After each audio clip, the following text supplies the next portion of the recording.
Label Radio. We got a special guest in the building. We got photographer B Plus in the building. What up, G? What's up, my brother? Man, we just grinding, man. So before we get into the meat of the conversation, I'm gonna tell the fans how we ran into each other. We were at the Contact High exhibit at the Annenberg space. It's super dope. And I'm walking around. I got this dope t-shirt from Goodie Mob that I bought on their website. It's their cover rap pages. And he didn't come up to me. He shot the cover, but some guy came and said, "Hey, where you get that shirt from?" He said, "Hey, B, that's your photo." And he was like, "Where you get that from?" I'm like, damn, what do I say? I'm like, "I got it from Goodie Mob's website." He was like, "They didn't even contact me for that shit." No, they contacted me, but they contacted me for, it was like VH1 or something was doing Behind the Music, and it was like, oh man, we really need a high res of that photo. Yeah. But like 3 weeks prior to me running into you, I sent them, like they kind of contacted me through Instagram, and I sent them a high res file. And then like 3 weeks later, I see you're wearing it on a t-shirt. On a t-shirt. That's crazy. That's crazy. So, but it's all love, man. I love them dudes, and hell yeah, they should be making that. How do you feel when you see your photos repurposed and somebody else is using them? If it's a corporation, I'm vexed. Obviously, I'm vexed for 5 minutes until I call somebody and we get the loot. Okay. But if it's, so you got people in place that yeah. No, As you should. you kind of. I learned my lessons. Folks like Jamel Shabazz and people like that put me hip to the game a long time ago. But no, when it's Goodie Mob themselves doing off their website, it's like, damn. At least let me know. Send me some shirts. I reached out to them on Instagram later that night, like, let me get some of them shirts, dude. Did they hook you up? No. Really? Yeah.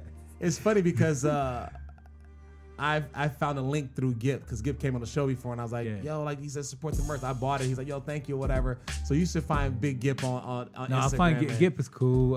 He's local cool. too. He's local He's too. local. He's Yeah, local. yeah. He's local. So since we're talking about that photo, how did that photo?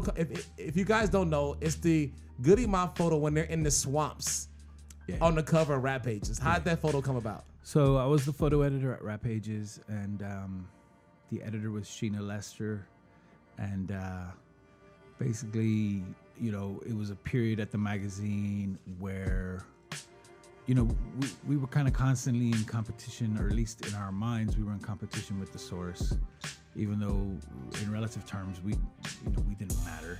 But at some point, Sheena realized that, like, you know what? Actually, we can kind of do whatever we like. And we were the first ones to kind of do something kind of unprecedented, which is to put somebody on the cover before their first record comes out. So that was before the album actually came out, really? Oh, yeah, for sure. Okay. Yeah. I mean, literally, we got a cassette in those days, as you would. Yeah. From the label, which had that first song on it. The video wasn't even out yet. And we all were like, oh, man, this is... What made you want to put them on the cover? It was just, it felt like something completely new. We knew in our guts that it was going to be important. And then Sheena was brave enough to be like, you know what, let's put him on the cover. And then me and Brent went down there, Brent Rollins, and, they explained what SWATs meant and took us around. It was just like hanging out. I mean, in those days, it was, there was no publicists and... So they took you around and you was just with them, like we were rolling through the hood, just chilling. Yeah. That had to be fun. It was fun as hell. It was fun. We ate some good food. We went to the studio at the house of Curtis Mayfield, which is where that record was recorded and mixed. I never met Curtis. He was in the back. I mean, that's when he was paraplegic. Oh, yeah. Took photos there. I wandered around with him for a few days. Is that the same way you got the Dungeon family photos as well too? Yeah, same trip. In the Dungeon? Oh, same trip. That's dope. Yeah. That's dope. There was a great record store there. Brought us to the record store.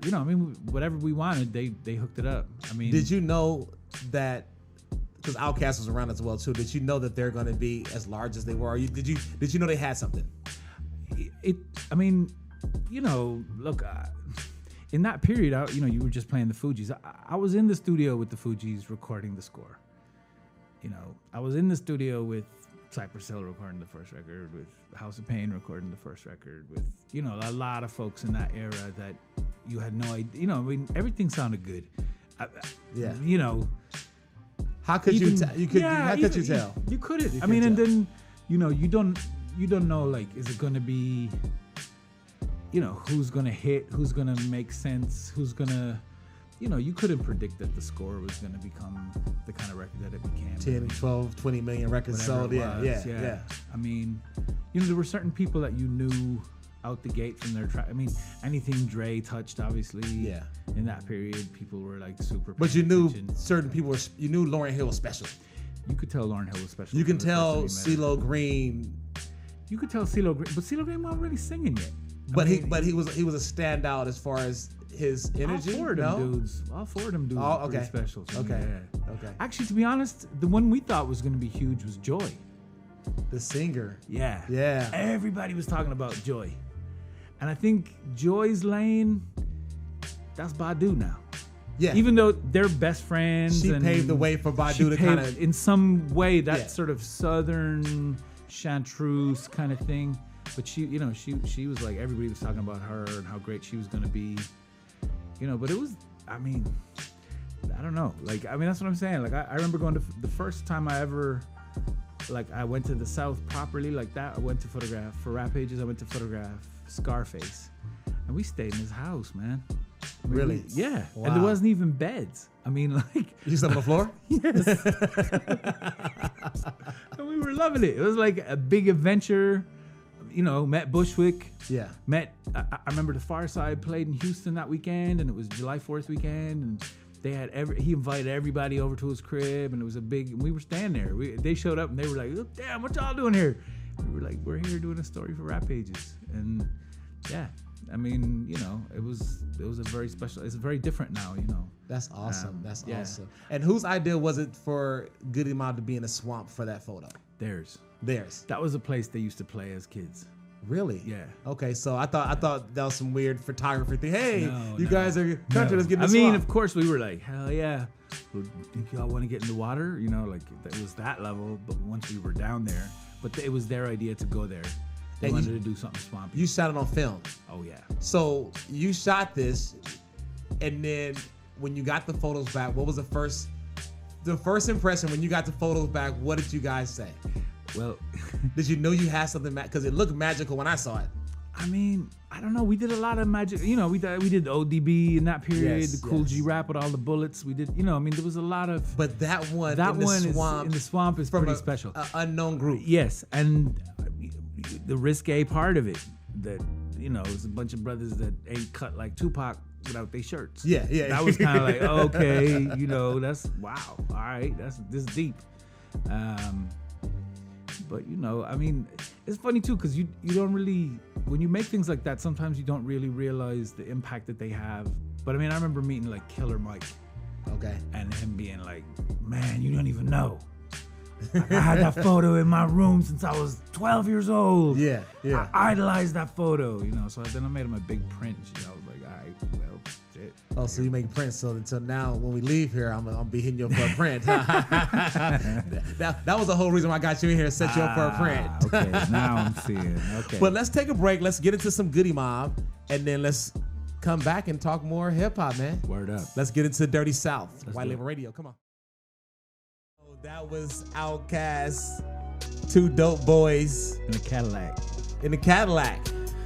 That brings back memories. Yeah, no, I just was thinking of something while I was listening to it that, like, you know, we're talking about the Dungeon, we're talking about Curtis Mayfield's house and that studio, and then the next big studio in Atlanta is called Patchwork. Patchwork was the studio that a lot of the big hits got recorded in. Not just, obviously, Dungeon family folks, but, you know, right up to T.I. and on and on and on and on. And Patchwork, this is for all the underground LA heads. Okay, let's talk about it, because I know where you're going. Go ahead. Patchwork is the record label that first put out Razzcast. And Mean Green. Oh, snap. Okay. Yes, let's talk about it. So, and Voodoo as well, too, right? And Voodoo, and Mean Green was even living in the ATL for a while. It was owned by Tell me the name of the cat that played The football player. The football player, Atlanta Falcons. Because his wife was on Atlanta Housewives.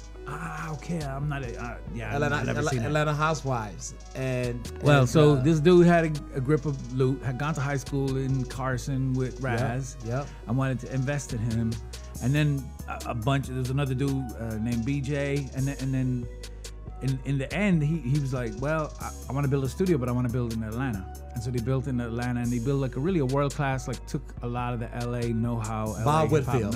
Bob Whitfield. Bob Whitfield. Yes. Yes. Whitfield. Yes. That's right. Yes. Absolutely right. Took it to Atlanta, and then, well, the rest is history.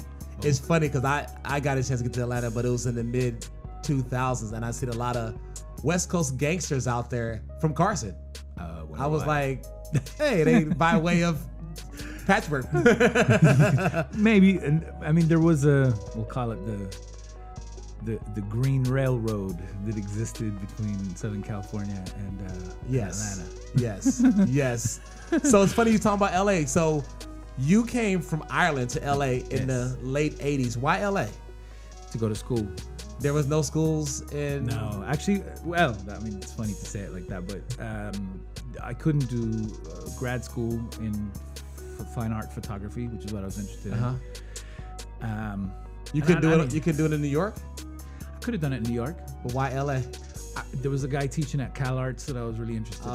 Okay. And so I was like, I'm gonna go there. And I had already come to San Francisco in '88, worked moving furniture and kind of, acclimatized somewhat. Had some friends, and I was like, well, I could go back to California and study at Cal Arts. And so that's what I did. In LA, it was late 80s, 88, 89. What was that scene like when you first stepped off the plane? Was it a culture shock?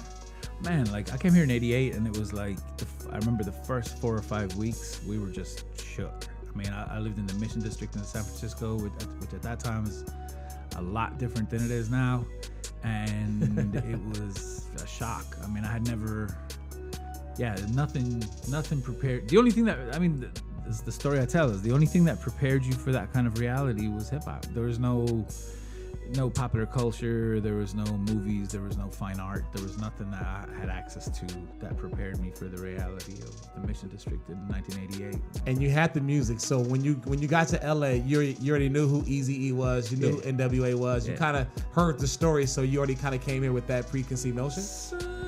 Somewhat, we knew about I knew about NWA, I knew about Eazy E, Cube, obviously. We would have heard Tone Loc, I guess, in that period.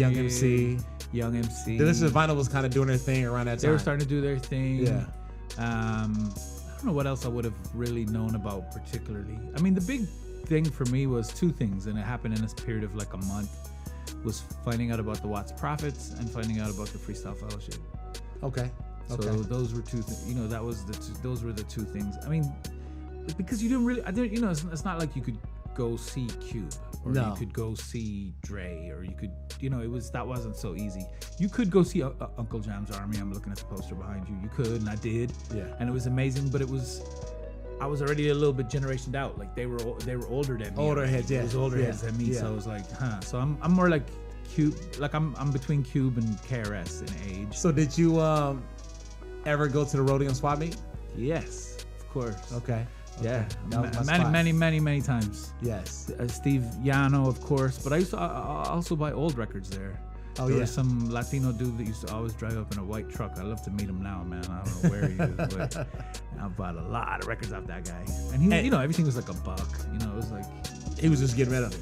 Yeah. Well, he was hustling records basically. He was going out buying and finding things and selling them. But I went back there. Actually, had an opportunity to shoot. Uncle Jam's Army, I guess it was 2 years ago now, when they did that Red Bull, they celebrated an anniversary, and Red Bull did that short documentary about him, and they asked me to shoot stills. And I was just thinking about places to shoot them and thinking about things like this, and I went to the Rodeum, the Gardena Swap Meet, And I was just like, damn. It's changed. Yeah, It's changed. That vibe's gone for sure. Yeah, I used to walk there. Actually, catch the bus. I lived in Hawthorne. I used to catch the bus there. Yep. And my mom. I used to get all my tough skin jeans from there when I was a kid. Yep. You could probably still get jeans. Yeah, but yeah. you Not ain't no good finding music. No. Not no good music. No, not no good music. Nope. And you worked with Eazy E, right? I did, yes. And one thing. Big break, actually. When? What time was that? So in the era of 187 'em, you Okay. know that record? Like, Yes. I did that cover. You did that cover? Yeah. And yeah, I mean, it was, you know, you could run into Eazy E. That was the thing, you know, like he is the type of dude that you would see at the underground club. Yeah. I mean, that's how he signed what would later become Black Eyed Peas. Yes. And he, you know, he was a funny dude. Like, he was just really approachable, cool cat. Never say no to, let me take your photograph, and never turn you down. And then, yeah, then he started to hire me a little bit. And then I had a chance to shoot him for that record, and then we kind of became friends. What was the concept for that cover? That cover was pretty much him just leaning against the wall, pouring out 40 for Dre, yeah, who exactly. he already, you know, he was dead to him. Basically. What was the concept? So He had that idea before I ever showed up. Okay. So he was like, I want it real simple. It's me against the wall. And we did it 3 or 4 different walls over the period of the day, because I shot him for most of the day. I remember kicking it in his mom's backyard while he took a nap because it was going too long. It was the first time I ever had a chance to shoot an album cover, you know, end to end. So I was like, I went too hard for him, I guess. But yeah, he that was his idea from the beginning. But he was game to try anything, and we just, you know, it was all around Norwalk. That's in the back. That particular image is in the backyard of his mom's crib in Norwalk. And yeah, the idea was that he was pouring out some 40 for the dead homie. For the dead homie, Dr. Dre, X'd out. And then, of course, I went to deliver the photos. This is the funny part. And then he shows me the roll of film where Dre is in makeup with the glitter outfit. And I was just like, oh, man. Damn. So you were part of the controversy. Well, I was indirectly. Like, oh, man, I guess I'm never going to work for Dr. Dre. Yeah. And you had an issue with the way Eazy E was portrayed in Straight Outta Compton. I did. I didn't think I agree with you 100%. I thought they portrayed him as lesser than the boss he was. I agree. And I feel like what I've said before, and okay, remember at that time they made a video dissing him, and they had the brother from Fridays playing him. AJ Johnson, yes. AJ Johnson played him, and then Eazy did the response video where he hired AJ Johnson, and he was chasing AJ. So it was like they still had the ghost of AJ Johnson as Eazy E was still in Eazy E in the movie. That's what it felt like. Yeah. Because he was a stoner. He wasn't jittery. You know, They made it seem like the group was over and he was breaking up weed, selling weed to try to get a nickel and dime when he had Bone Thugs and Harmony, and he had. He was trying to be Berry Gordy. Yeah, yeah. He was on some boss, and he was a very. I mean, for somebody to come from the kind of situation that he came from, this was a guy with a lot of ideas, dude. Yeah, like a lot of ideas. Kind of, you know, really, you know, ahead of his time when you look at folks like the Master P's and the Birdmans and these kinds of folks, like, like that, this is somebody, you know, who's like, I'm trying to be a big, you know, I'm trying to be in the room when the big decisions get made kind of guy. You know? Yeah, I'm going on record to say that I'm disappointed the way they portrayed him, and I'm also disappointed that when people talk about hip hop moguls, his name is not in the conversation, and it has to be because of what he did with NWA and the whole nine. And regardless of what you think about Jerry Heller and the business side of things, what they created as far as the movement should be in the conversation. Man. I mean, you can't not have him in the conversation. Yeah, as far as I'm concerned. Before we take our next break, you mentioned something about Ice Cube being David Bowie-esque, and the way he sits in a room and is inspired by other people and whatever. And now you're laughing because I'm about to say something. Now, is it inspiration or is it biting?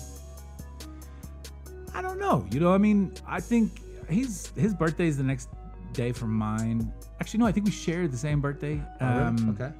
And I think, you know, it's like one of those things, like if I spend a week in Kingston, man, I start sounding, the influence of it you hear the inflection in the way I talk. Yeah. And part of it is, but I want to be understood. Yeah. And I think in Cube's case, I think, look at Cube. Just think about him for a second. This is the cat that was like, got bust out, had middle class parents, was trying to go to college, was going to study draftsmanship.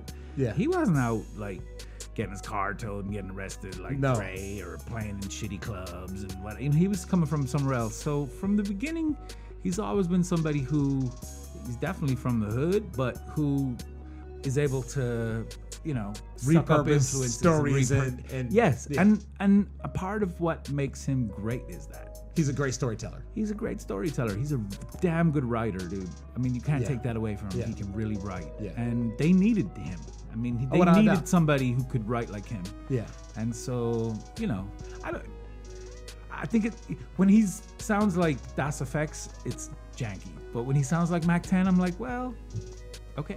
Mac 10 is on your payroll. When he sounds like Be Real, what is that? That's annoying. So let's take a break right now. Let's get into some J-Lib, and then we'll get back and we'll talk about the whole photographs and stuff with J Dilla and the late great J Dilla. So let's get into J-Lib. This is, and we're still here with the legendary B+. J-Lib, you actually shot you took photos of the late great J Dilla. How was that? Because I say shot, it sounds kind of weird. Ill. Yeah, exactly. It was cool. I mean, it was at the time it was challenging. He was ill. I don't think anybody out here really realized how sick he was. It was in LA? No, I shot him in Detroit. Okay. I shot Otis out here. Okay. Afterwards, but the Dilla part of it was the most challenging, and I was super excited. At that time, I shot a lot of the stuff for Stone's Throw, and the two big, the two monster records, still the biggest records that Stone's Throw has ever put out. They were sitting on them, and Egon had asked me to shoot them both, which was Mad Villainy and J-Lib, and the Mad Villainy. I had I just didn't think Doom was gonna show up, and I had a chance to go to Cuba, and I was like, so you passed on Cuba?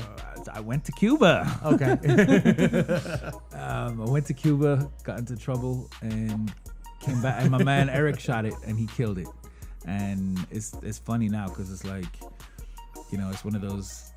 Yeah, but I'm super happy that Coleman got a chance to get put on properly. That was always the plan anyway, but it's just weird the way stuff, you never really know. Like I shot like the cover of Soul on Ice for Razkaz and Introducing in the same week. And if you would have asked me at the time which one of these records I'm going to be remembered for, I would have for sure said Soul on Ice. Really? I wouldn't. Yeah, because an instrumental record, really? Yeah, I mean, for us, we were like hyped. I mean, that's what we were listening to. But I mean, we listened to Soul. I mean, man, I listened to Soul on Ice a lot. I mean, I listened to Soul on Ice because he's super lyrical. He was our Nas, man. So I mean, in that period, there was OC, Nas, and Razkaz. So we're gonna deviate. So you brought up Nas. I have a love-hate relation. I love Nas. I mean, Nas, Razkaz. Yeah. Soul on Ice was disappointing because the production wasn't to where it needed to be. And Nas you mentioned Nas. Nas the same way. His production is not up to par with where he's at. Yeah. And when it was up to par for Raz is when he worked with Diamond D, Premier, and I was disappointed that the label didn't see what the world saw and said, let's open up the budget and let's get this guy, these producers are producers like this, and get him where he needs to be, because he would be different. He'd be Nas now if he had better production. What's your thoughts? I agree. I mean, I had the cassette version of Soul on Ice ever before Coolio got involved, which was Coolio really was the one that kind of finished the deal at which is Priority, which is odd. Yeah. Still sounds wrong.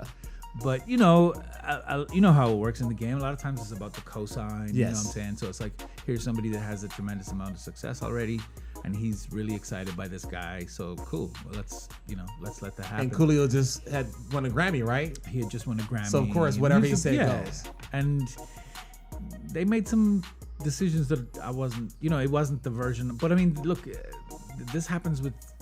I mean, a lot of records are like this, this industry, sometimes I would find myself scratching my head and thinking, like, is this industry about wrecking music, or is this industry about, like, actually developing music? Because it seemed to me like they don't spend any money when it comes to development, and they're very good at messing up records. Like records where you go in the studio and you're like, wow, this is going to be incredible. And then you hear the thing that actually arrives in the mail and you're like, what happened? Yeah. Do you have the original? Yeah. Soul? Yes. Nice? Yes, I have the original Nature of the Threat on cassette somewhere, yeah. And it's like 8 minutes long? Yes. Might be even 11 minutes long. It's the history of the world, according to Razkaz. So let's get back to Jay Dilla. Jay Dilla was like a mad scientist. He would take bits and pieces of songs and chop them up and make them sounds. So were you there for that process at any point as far as production-wise? I mean, look, I the first time I met him was when he came out with for The Far Side. Okay. Like, I remember that. He didn't want to be in the photos. I remember, because they asked me to go over there because Diamond D had come out. He did a song on Lab Cabin, and they asked me to go by the studio and take photos of them with Diamond D, because same thing. Diamond D was having some success, and they were real proud that he wanted to work with them, and so would I go by? So I went by there and I remember them, met, there was a young dude there, and would, he didn't want to be in the photos. Yeah. And everyone out here was kind of like, they supposed to be working with Tribe. Who's this guy? That's not Tribe Called Quest. Yeah. Who's this dude? Of course, and of course, LA heads love Jay Swift, man, and love that first Far Side record. Was like, that was a kind of, the fact that got a kind of national shine was a big deal for people out here at that time. You know what I mean? Like, in the sense that, like, damn, dude, like, Pete Rock loves some LA dudes. Mm-hmm. That's great. Yeah. You know what I mean? Like, or whatever. And so it was, folks had they were a little bit like, damn, how come Jay Swift? Jay Swift got some kind of solo deal now with Tommy Boy and he don't want to work. So anyway, that's the first time I met Dilla. Then there's this period where it seemed like when Fat Beats opened up on Vermont, where it seemed like everything good, Dilla has something to do with it. Mm-hmm. Everything. Like, besides whatever Otis was doing. Quietly, though. He was quiet about it, too. Because that's the kind of cat that he was. Like, he's some old school. It's not on some Otis aspect where it's like he's the invisible or the unseen or nothing. He wasn't even putting that much on it. He was just like, I'm here in the back. You keep saying Otis. Otis is Madlib. Madlib. Yes, sorry, I know, but Otis is Madlib for everybody out there. So Madlib. So, Dilla was just, working for De La, working for Tribe, working for, doing a lot of things that sometimes he was getting credit for, sometimes he wasn't getting credit for. Yeah. But, like, kind of driving the music. But none of us were really thinking, like, this whole Soulquarians, D'Angelo. By the time of Slum, folks are like, whoa. I remember, actually, I photographed Slum early days when they were on A&M, and I remember once, it was Newmark, actually.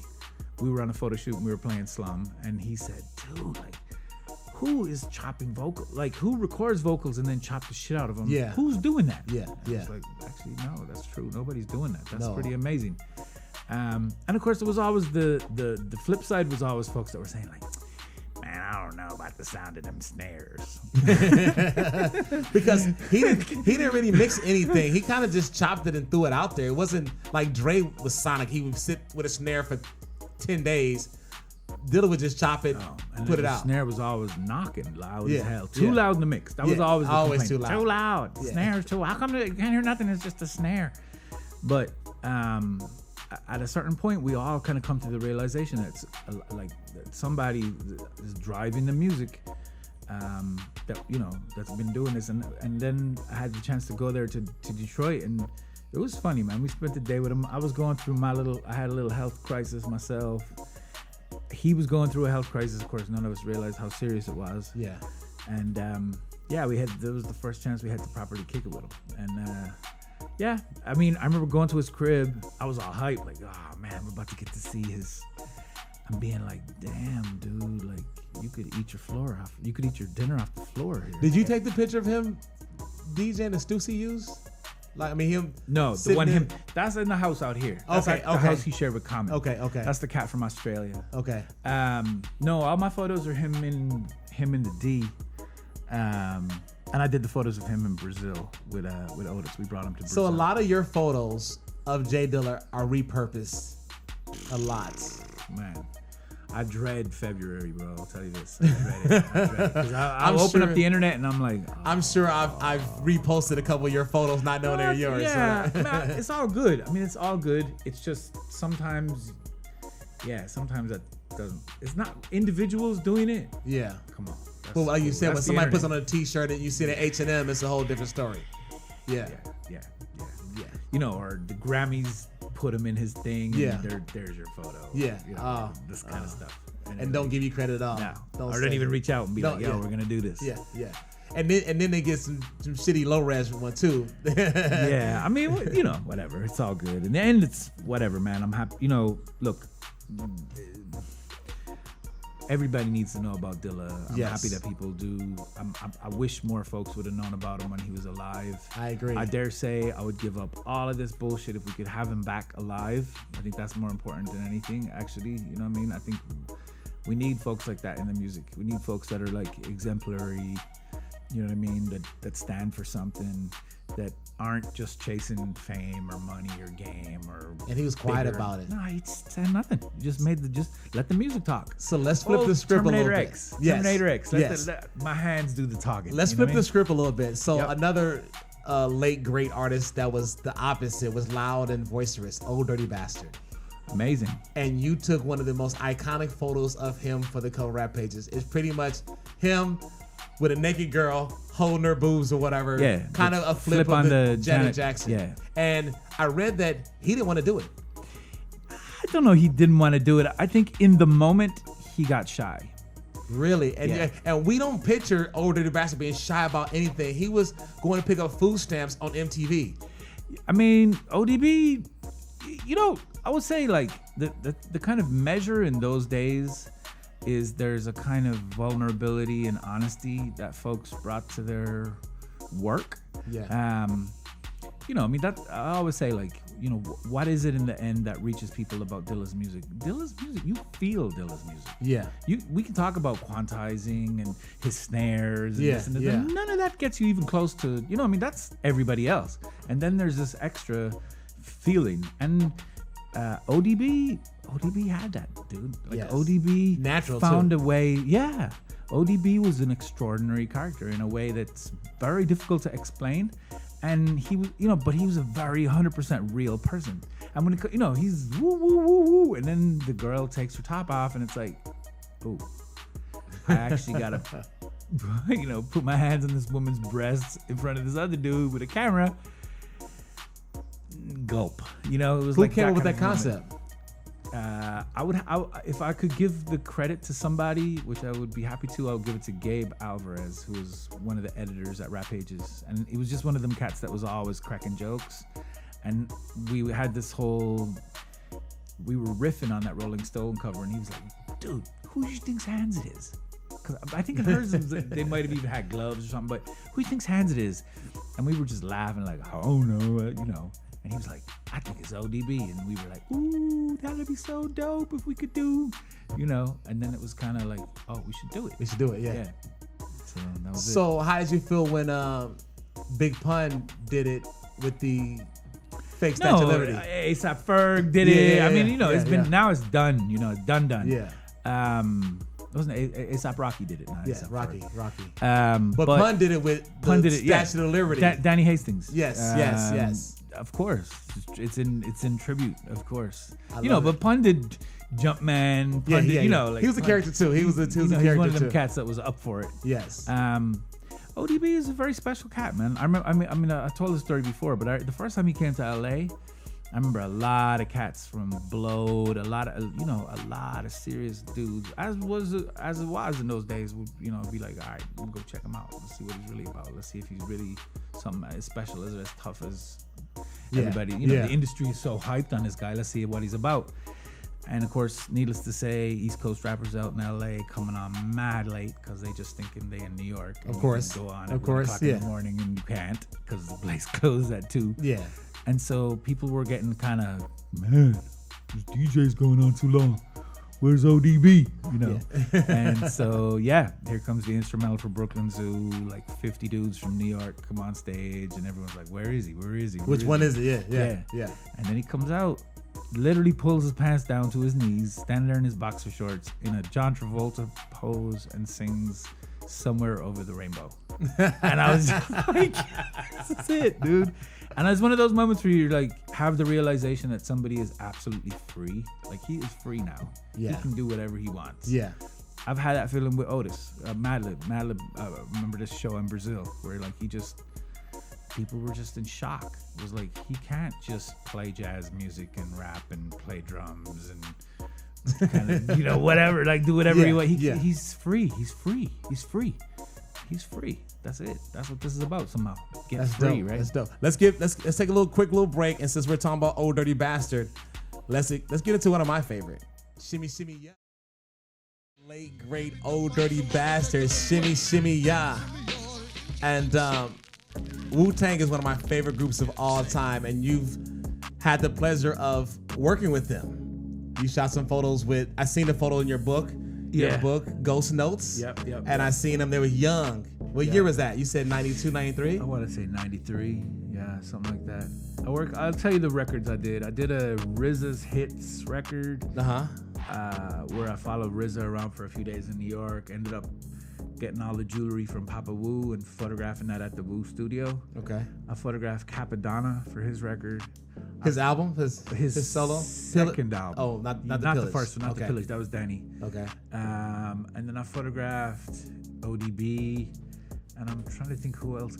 And through ODB, through RZA, and you know, I mean, I actually have photos of a lot of them, but as far as actually a session with the entire Wu, that's a pretty rare thing. I've seen them live a bunch of times. So were you at this show, because we talked off air about Unity. Unity was a legendary show. Were you there at the Unity show at the Hacienda, which was the basement or whatever, and ODB walked off the stage into the crowd and left during the set? Yeah. I think I was there that night. Yes. So I tell the story. I've been telling the story for the last 7 years. ODB, the group is performing.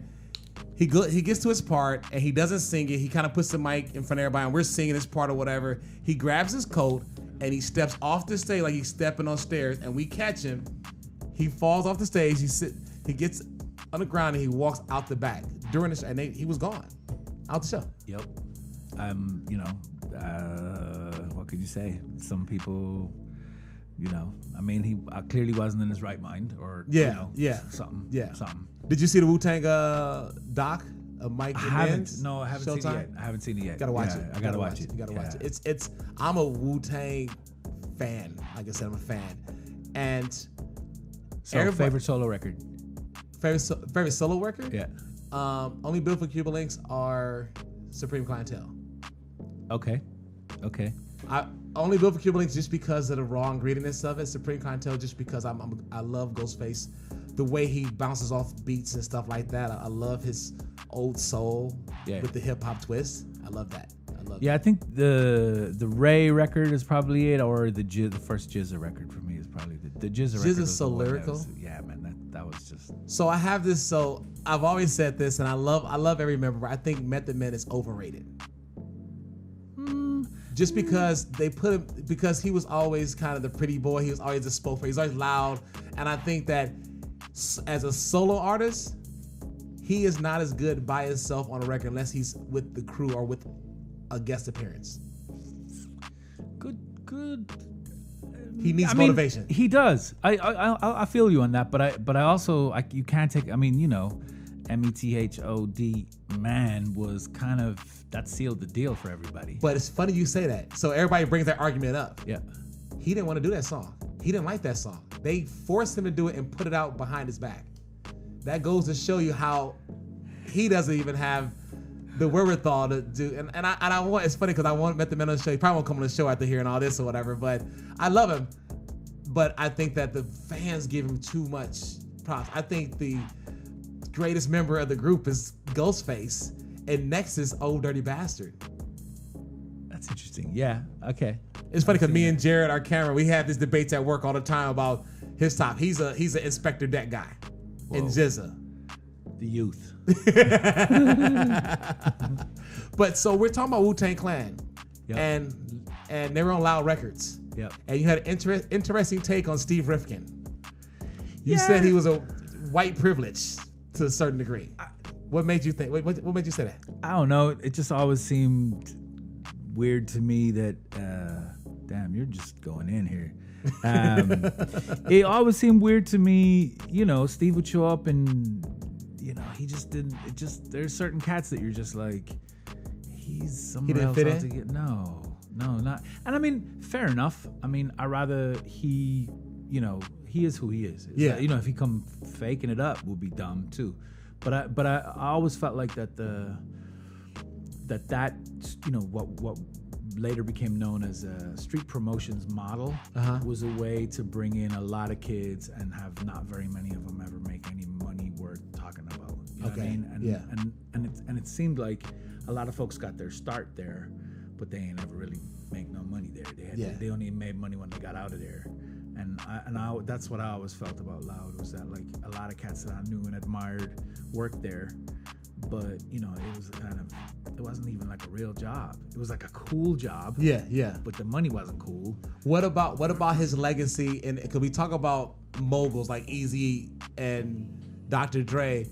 Where do you put Steve Rifkin at? Because he also signed Wu-Tang and took a chance on 9 members and then allowed them solo deals, and he signed a group like Dead Presidents. I mean, the thing about Loud, to me, the brains of Loud in terms of like the big ears at Loud was Matty C. Okay. And he trusted Matty C, and that was the genius move. As far as like, he was signing them groups for nothing. Yeah. Nothing. Is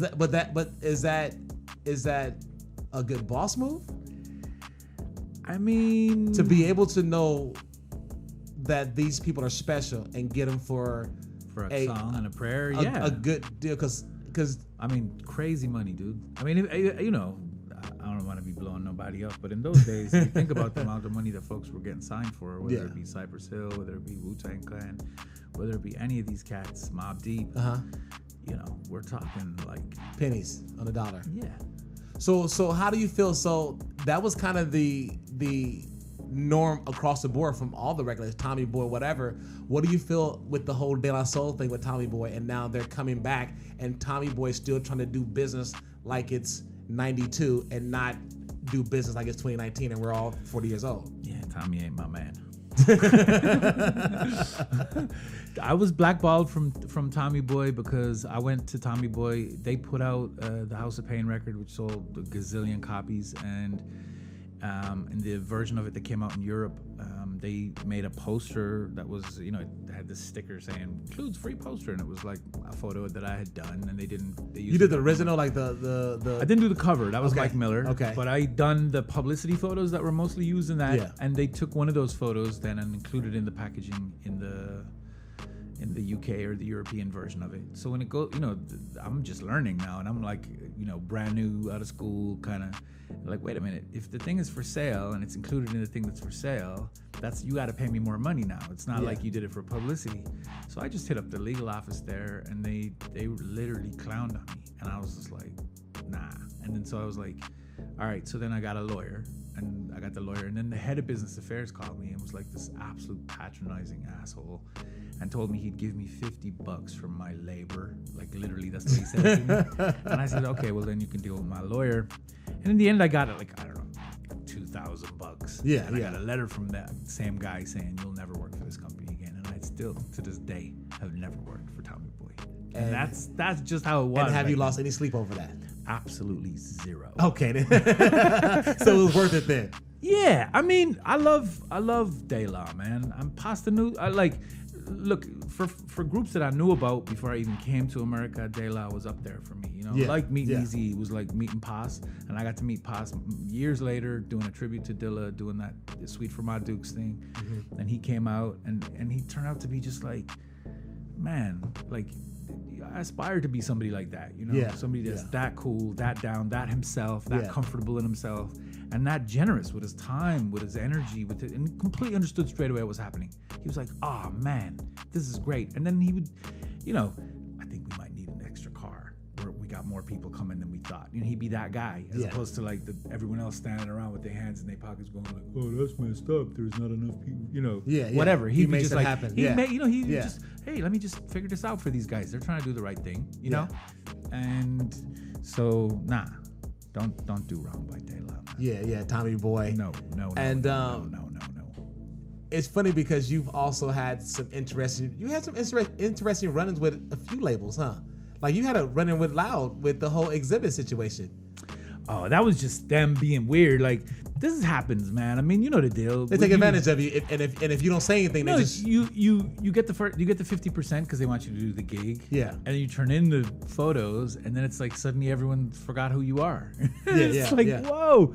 And you know, like I'm Irish, and I was struggling, man. I mean, let's be real. Like those years, like a lot of these years that we're talking about, you know, I wasn't living like there was nobody was balling. no, not during that time. You know no, what I mean? Like no. Jiggy, that's later. Yeah, Like, yeah. it's like, Late we were 90s. piecing up for like Yeah. a dime sack. It was like that level, you know. I mean, I remember piecing up for Ford to go buy 40s with House of Pain, you know, Yeah. like that kind of stuff. And so I was stuck and I was behind on rent or something. Yeah. But Exhibit, I like Exhibit, man. Exhibit came to the crib and was like, "Man, I'm gonna fix this." And then he came back an hour later and he had the check, and I was like, Psh. You did the album cover First record. first at the Speed of Light, right? Yes. Yeah, I love Exhibit. It's funny. I've been trying to get him on the show. I've been talking to his manager, Tato. And I've been back and forth with him to get him on the show, whatever. If I had his ear, I would call him. No, don't worry about it. I'm gonna get him on there. I'll pull up on people until you do it. But no, it's funny because Exhibit, in a sense, was one of us as far as the Unity guys. We were in front row. I remember him being the opening act, Unity, Hell yeah. nappy braids, Helly Hansen jacket. Yep. And then when he got signed, it's like we got signed, and he was one of our guys. And watching him kind of go through his whole situation was kind of dope. And one of the most iconic photos ever is him in the sand in that Helly Hansen jacket with the orchestra behind him. Yeah. And you shot that photo. Yes, I did. How'd that photo come about? Basically, in that same period, they were getting ready to shoot a video for Paparazzi. Yes. And the cat that had done, he died not long afterwards, but the cat that had done the video for Stress, the Extinction Agenda for Organized Confusion. Remember where they're out in the snow and they're rapping? Yes. So that guy, I think he was from the Bay Area, and he got the gig to do it, and he had this idea to put an orchestra on the beach. And I mean, they asked me would I, and I was just took my girl and drove up, got there that morning, went to the set, and was just like, wow, this is amazing.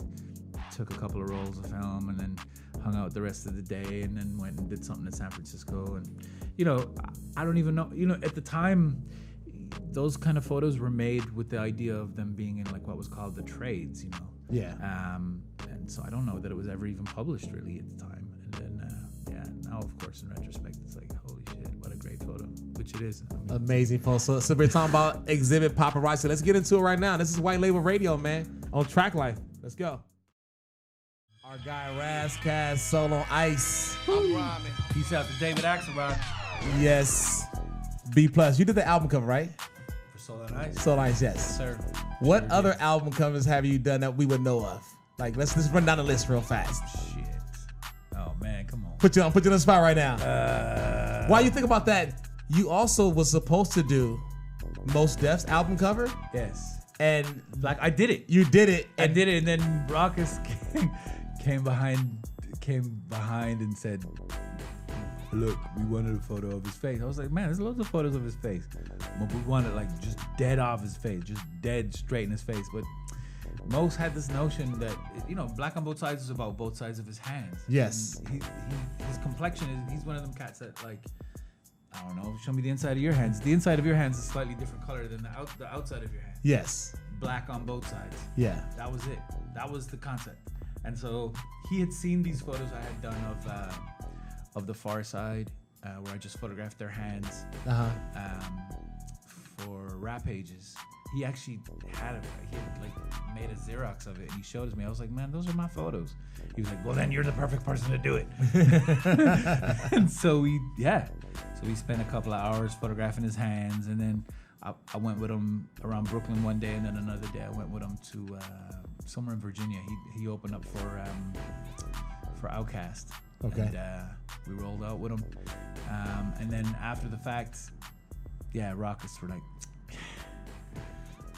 And they re-photographed it. So when that happens and they say they don't re-photograph it with you, they got somebody else to do it. Yeah, I mean in those days, it was kind of a big deal to have someone come across the country to do it. And I came back to LA after I did it, and then they had somebody local do it. New York, yeah. Okay. Yeah, so whatever. And then that went down to be. But we hung out with him in the studio a few days. That's another record where I was like, wow, I felt like a lot of the absolute toughest cuts on that, that I heard in the studio, didn't end up on the record. That's crazy. Yeah, that's crazy. I was there. I remember being there one night, and he was supposed to have Lauren do a vocal, and she was in the other studio in the same. It was like the Sony Studios or whatever in New York, in Manhattan. And I remember, I can't remember the Cats. 88 Keys was there as well. He was waiting to see her too. Uh-huh. And 88 Keys fell asleep first, and I was hanging on, and then you fell asleep. And I just remember Most came in and was like, "We gotta go." I was like, "Did she show up?" He was like, "She just left." I was like, "Dude, why'd you wake me up?" Whoa! So she was in there, and you missed it. Yep. Damn. I am human. You are. So what other notable album covers? I mean, I'm just thinking what notable album cover did you miss out on? Oh, a lot. A lot? Yeah, of course. I mean, it's very competitive still, but it was very competitive back in the day. I remember the second J-Ru record, they flew me to New York to shoot OC, and J-Ru was on the same label, and I was supposed to shoot it, and then J-Ru was like, hold up. No, the first record was Danny Hastings. I'm not working with some other dude. Oh, okay. Danny's my guy. Yeah, so I was like, yeah. But the same thing happened to me on the Most one. Most was looking to have Eddie Aucherry, who's an English photographer, great photographer, to him to do it, but he wasn't answering his phone. So I was like, well, B's here, let him do it. And then of course they found someone else. But that sort of stuff happens a lot, Obviously the Mad Villain story I told you. Yeah. But there's tons. But I mean, recent stuff that I've done, which is folks probably, I always get asked about stuff from the 90s and the early 2000s, but the new Kamasi Washington record, I did it. I did the last couple of Thundercat records, I've done them. I like working with them dudes. The new Blue in Exile record, I did it. The new Fat Jack and Blue record, I did it. Dope. I'm just trying to think what I've been doing recently as far as album covers. There's a bunch of stuff. I did Until the Quiet Come for Flying Lotus, which I was working with him yesterday, so just remembering that. But as far as classic hip hop stuff, man, there's a lot of. And records. You got a book. I got a book, Ghost Notes. It's called Ghost Notes. Music of the Unplayed. And they got a dope photo of some Jamaican cats in the middle of nowhere with a booming system. Yes. And a lot of his iconic photos are in this book. Yes. Where can we find this book at? Anywhere, really. I mean, the easiest thing obviously is Amazon, but obviously if you can hit up your local bookstore. The last bookstore in downtown LA always seems to carry it, which I think is pretty dope. Do you have a website your own website that has it? Yes, Mochilla.com, MOCHILLA.com. What else? Do you have prints and stuff like that on there as well too? Not really. I mean, I'm not as slick with that as I should be. Why not? Because I'm a full-time tenured professor at the University of California, San Diego. You need some help doing that? Can I help you do that? That would be dope. Let's do it. Let's do it. So, but there's a ton of shit there, and you can find me on the gram, obviously. Where can we find you on the gram? So B Pleasel, which is what Madlib used to call me, BPLEASAL. So B Please. Actually, it's EL. I'm bugging. EL, yeah. Be Please Sal. Yes. Yeah, indeed. Yeah, that's a classic.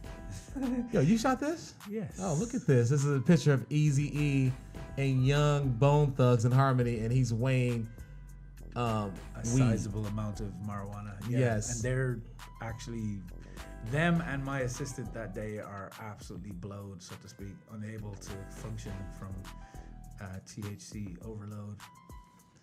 So That's crazy. And I see Project Blowed in here. I see Yes. Rifleman in here. yes, of course. I see Your boy Dr. Cube, Dre your and favorite Cube. original rapper Cube. Yes. And have you ever worked with Dr. Dre besides this? I worked with him on. I photographed him for the record with Muggs, which would be in the mid '90s. Subsequently, no. And this was a Muggs. No, that video record shoot. is Helter Skelter, no? No, that's Natural Born Killers. Natural Born Killers off the Murder Was a Case soundtrack. Indeed. Yes. Yes. I have the original poster in that front room in there. And this is Nate Dogg. Yes. So he has a lot of legendary photos. And I promise you guys that we'll get him to do some prints. And I'll help him with that as far as, getting it out there, because he got some dope stuff with Dilla. And make sure you get this book, man. The book is Ghost Notes. Is anything you want to share with the world before we get out of here? Man, just grab the book, support the music, support the culture. Obviously, pay attention, folks. There's a lot of stuff going on, so pay attention, be engaged, and yeah, man. That's what's up. So thank you, sir, for coming through and rocking with us, man. And make sure you check him out on IG and all that good stuff. Get his book, Ghost Notes, B+. And we're going to take you back to LA. I actually curated this song because I'm sure you're going to really enjoy this song when I play it. Okay. This is Superb, 9008. Damn, I did the cover of this too. There you go. I know that. That's why we're doing it. White Label Radio, let's go.